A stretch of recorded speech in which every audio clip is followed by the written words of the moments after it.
Hello, everyone. Welcome to the Q&A for the Seattle Asian American Film Festival's 10th anniversary opening night film, Marvelous and the Black Hole. And we have joining us the writer and director, Kate Tsang, who is joining us from Los Angeles. Welcome, Kate. Thank you so much for having me. And also thank you so much for coming to see the film.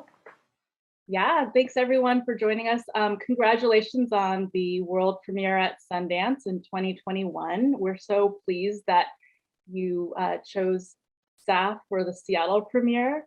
I heard from the PR team that you had a choice between SAAFF and the Seattle International Film Festival, but we had a little in as the Asian American Film Festival. So thank you for that. We also know that you screened at Tribeca, so just congratulations for making a splash across the film festival circuit so far. And it has made a real impact with the audiences, as we can tell from all the great reviews. So we're so glad that you are joining us. We have about a half hour planned for Q&A. And as you know, I did a little bit of research, so I'm hoping to explore some new questions with you and piggyback on some questions that you may have also received. So first of all, I heard that although you did not relate to Crazy Rich Asians storyline when it came out in 2018, that you were inspired by seeing that there was an audience for Asian American storytelling, especially Asian American characters in the lead. And I was wondering if you could tell us a little more about when Marvelous and the Black Hole was written and what was the timeline in earnest for the casting and production? Yeah, so growing up, I really gravitated towards coming of age fantasy films like Edward Scissorhands, and these were the films where I felt, like I was that monster, and I really related to those kinds of films. And the same thing with E.T. Like I wanted to be those kids, feeling those things, having those adventures, but nobody ever looked like me, or nobody looked like my family in these films as much as I loved them. So Marvelous was born from a place of wanting to see my younger self on screen. And so that's always been a part of what I've wanted to do, even since I was like in the beginning of film school. And so I started writing Marvelous probably in earnest in 2016. 2017 is when I like applied to labs and grants, got rejected from everything, and just kept working on it with the encouragement of really great friends and collaborators, and then applied to all the labs and grants again. And we luckily became a finalist for the Tribeca AT&T's Untold Stories contest. And by the way, I saw. Oh, thank you. You were well Scariest practiced. thing I've ever done. But yeah, in 2019, we did this pitching contest, basically, and we won the funding for the film, like in the Shark Tank style pitching contest, which is really an incredible opportunity. And so from the moment we won that funding, we had a year to get this film together and finish it because it needed to premiere at next year's Tribeca. So once we got that money, it was like hit the ground running and oh my gosh. Yeah, trying to get it done. And I heard that one of the first calls you made for casting was to Rhea Perlman. She was definitely on top of mind, and we also knew we needed, like, I grew up watching Cheers with my mom, and it just seemed like the perfect person to be able, like, I needed somebody with grit but also with heart, somebody who was tough, who could get through to Sammy, who was also kind of tough. So Rhea was just a gift to be able to get somebody that I've been like looking up to for so long. And Mia, our casting director, Amy Renee, looked through so many young actors, like probably over 100 something, and we narrowed it down to, I think, around 8 or 10 that we saw in person. And I connected with several of them, but Mia was the last audition of the day, and she came in and just like blew us away. And like my producer Carolyn Moe and I remember we were like skipping into like the parking lot after and saying like, we found her. Can't believe it. Yeah. That's always like an amazing feeling. I heard that was similar for Leah Salonga um, when she sang for Miss Saigon. Oh my gosh. There's like a video on YouTube where the casting crew is like, this is the one, after like long, long days of rehearsals. So, the interesting thing about Mia is that her personality, I've seen some of her other interviews, she's so like effervescent, bubbly, very, very different from Sammy's character. And so it's a testament to her great acting ability, but also her empathy to be able to absorb the depths of the grief that Sammy's character is experiencing. And I heard that you made her a playlist to kind of encapsulate the emotions that Sammy's going through to kind of, resonate and coach her through some of the character development, and that you worked with several of the other actors, including Leo and other individuals, to develop their characters. Can you tell us a little bit more about about that process? Yeah, with Mia, she just has such a depth of emotional intelligence, even though when we started working together, she was 12, which is incredibly impressive. Like, she just understood the character, and when we would go through the script together, and she just had the best questions, like were really probing, that really showed to me she understood who this person was. And with the playlists, it's something that I just really like to do for characters where with Mia's particular playlist, I wanted it to start like really moody and like sort of like songs like from the Yeah Yeah Yeahs that I had on, and some other like dark gothy songs I had on there. And slowly it would go to sort of more lighter at the end, just to show the trajectory of this character. And with Leo, what we did is, because we originally had another actor who was playing Angus, dad character, but who had to leave the project because of a family emergency. And so we had 24 hours to basically find a new dad, because we were already shooting by then. And so we put out like the signal to our like Asian American film community. Like my producer Carolyn made so many different calls, and like we were so lucky that Leonardo was like game for this and wanted to jump right on board and like on this moving train. So what happened is that we needed to immediately develop a really quick sort of system of how we would talk about like and how we would gauge the performance and like be able to sort of fine tune things. And we came up with a color system. That's sort of what he likes to work with. So red would signify something, black would signify something else. So it's like move it more into the red, move it more towards black, and like as a way to sort of like just dial that performance. Wow, these are pretty incredible techniques, and I imagine that comes from a place of some of your other filmmaking, or just the industry trade. But I mean, it's fascinating to me to think about all the women that were behind the making of this film. I read that there's a magic consultant among other world-class magicians that you had supporting the tricks, not trick training, but the magic skills that are employed by the characters, the sleight of hand tricks, and that actually you come from the magic community in LA.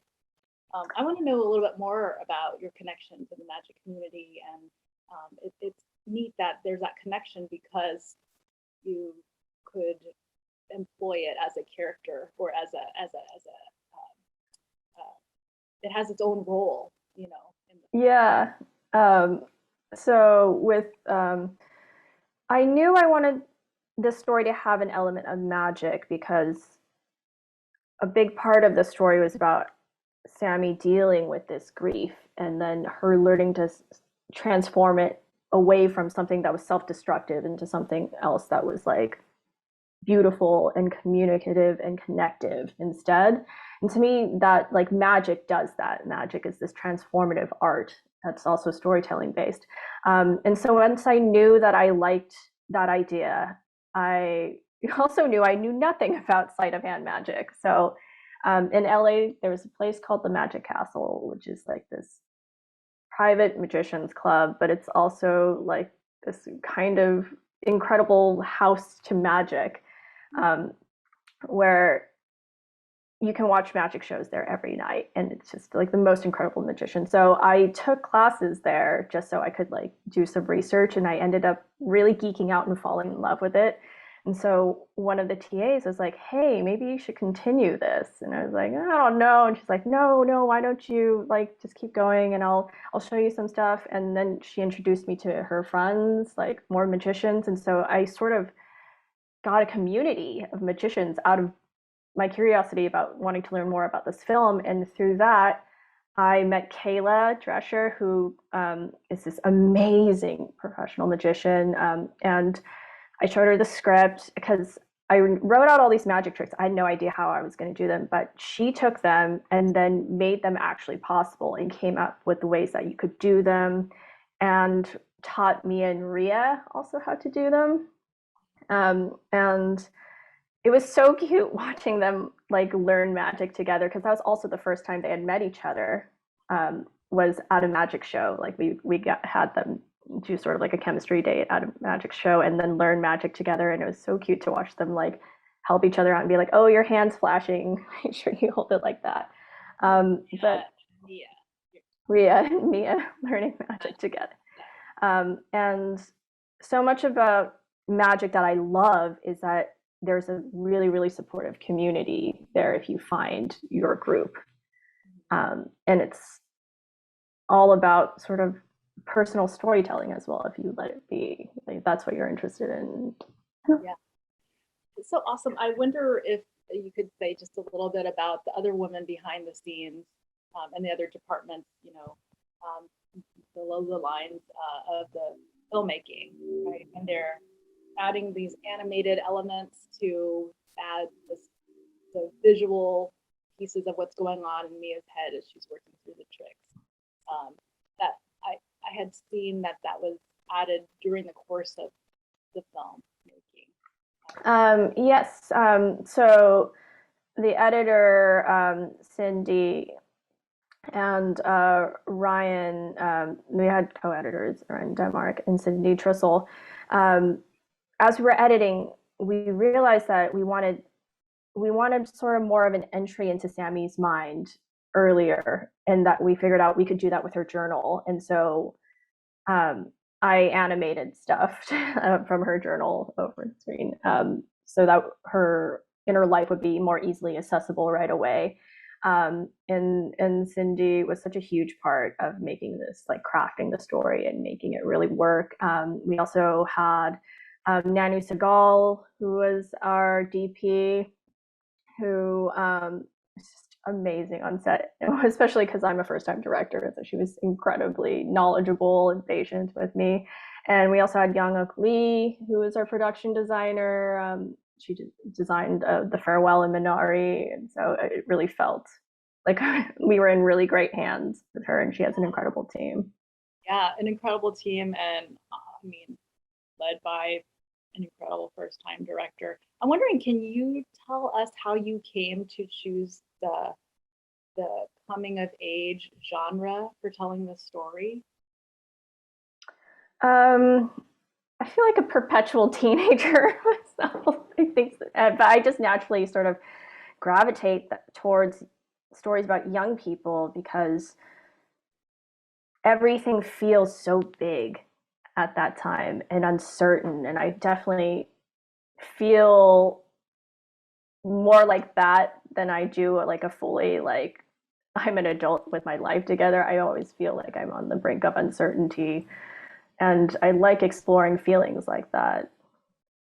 And we're probably influenced by some coming of age stories growing up, right? Yeah. Yeah. Um, we talked about how you cast Mia and Rhea and your relationship with the magic community, but I'm also curious about how, when you're writing this, you focused on the story of survivorship.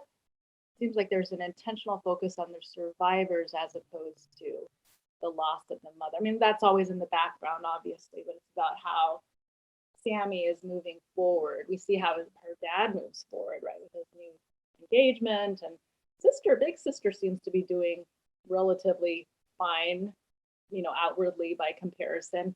And I thought that was a very realistic picture of how grief is individual to the mourner. Not everyone grieves the same way.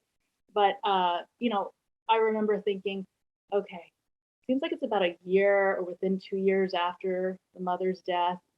I'd seen that.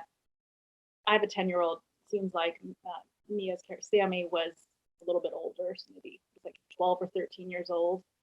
And we never hear, how did the mother die? We those details are left out. I'm assuming kind of intentionally, right? Because it didn't really matter at that point to the story that you were telling. But that sounded like it was a conscious choice. Yeah, it was. Yeah, you hit the nail on the head. Like that, it's not about how or why. It's about the people who are, who have to continue on. And I'm interested in resilience, and then how we find the strength to go on. How do we find hope in like dark moments, and how do we let ourselves also not have to be strong in certain moments and give into what we feel and the overwhelming feelings. Yeah. Can you tell us a little bit about how your relationship with your grandpa informs the character of Margot? I know a little bit of the answer, but the audience may not know that your grandpa was also a storyteller. Yeah, so the relationship between Sammy and Margot is very influenced by my relationship with my grandfather. My parents got divorced when I was really young, and I was bounced back and forth between their homes in the Bay and Hong Kong for a while, and it was incredibly isolating.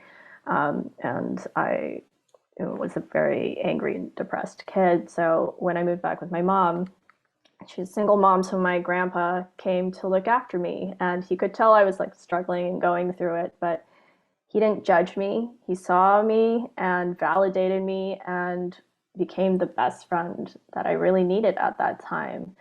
And he really like changed my life and like really saved it that way. And I was thinking about when I first started writing this script, I was thinking about, why do I do what I do? Why am I a storyteller? And it hit me that like the earliest memories I have of storytelling are my grandfather trying to tell me bedtime stories to help me get to sleep. And there were these wondrous fairy tales that I later only realized through, hearing other family stories, that these are actually his own workings of his experience that he had in Hong Kong during the Japanese occupation. And he had transformed these really terrible, awful experiences into these sort of wondrous stories with cathartic endings for his sake and for my sake as well. And seeing how he could do that really was really powerful to me. Yeah. It was lovely to see how the tale was rooted in your own origin story, and how you've been able to evolve something that happened to you into something that can heal others, through giving them hope that there's another tomorrow, and there are people we can connect to, meet in the future to take us through to the other side. So big props for making this movie. I just wondered, kind of starting to close here, but I had seen that Sammy's grief kind of mirrors yours, and I'm wondering, how did you choose the age with which to root Sammy's character in this kind of like pre-teen age?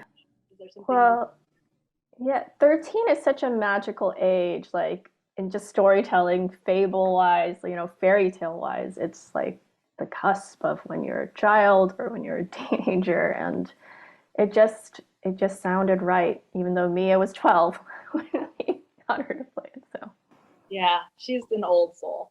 She's an old soul. it really is. And we just loved seeing how Margot was healed by magic, that was revealed later, and that she's then paying it forward, but it seems sort of serendipitous that they would have that meeting. But she is developed a character who isn't too saccharine sweet, because that kind of character would not resonate with Sammy. No, absolutely not. Super realistic. And then lastly, I just love like the flamingos and the rabbits and all the kind of like animal symbols, the magical realism. Big fan of Gabriel Garcia Marquez, and other magical realism in literature. But what's your relationship to magical realism other than the magic community? I think it's a little bit. Yeah, magical realism is like one of my favorite genres. I mean, I love high fantasy, but what I really love is grounded, sort of human stories with some sort of touch of whimsy. That seems more true to like my experience of and like the way I just think about life. And also, growing up with Chinese fairy tales, and also like when I go to Hong Kong, like there's just superstitions that I subscribe to there that I don't hear. And that sort of thing, it like magic just feels really real to me when I'm in certain places. And finding a way to keep it grounded was really important to me in this film. How did you do the scene where Mia's riding the rabbit? Oh, we had an amazing practical effects team, and they built this half rabbit body that was huge, with like rabbit head and ears, and you can actually like sit on it like a horse, and there's people rocking it back and forth in front of a green screen. That sounds like a fun visual that if it was on DVD would be fun to see in like extra features. And I'm also curious if you had written the gory scene with the like kind of David Copperfield chainsaw in the box, or was more gore added for comedic / dramatic effect, or was that kind of like how you envisioned it? Oh, that's how I'm a huge fan of Evil Dead 2, and like Tom Savini. So like, because I actually was a practical VFX makeup artist before I went to film school. So I studied like gore and like practical effects, and that's always been like a love of mine. So I knew I wanted to get that in somewhere. That explains a lot. It's just cracked me up, and it came at like just the right time. For like a little bit comic relief. What are you working on now? What's the next project for you? Or are you just kind of basking and enjoying the film? Yeah, I'm working on a shape-shifting monster family movie next. Ooh, So oh my gosh. Okay, that sounds amazing. Is that probably coming out in the next couple years, or is it going to be a condensed? yeah, hopefully. Yeah. Well, we know what you can do in a year, so good luck with that, and thank you so much for joining us. I want to also appreciate the audience for joining us for the Q&A with Kate, and for your patronage of the Seattle Asian American Film Festival. We're playing more films from March 3rd through the 13th, which you can view at bit.ly/SAAFF, SAAFF 2022. Thanks, everybody. Thanks again. Thank you.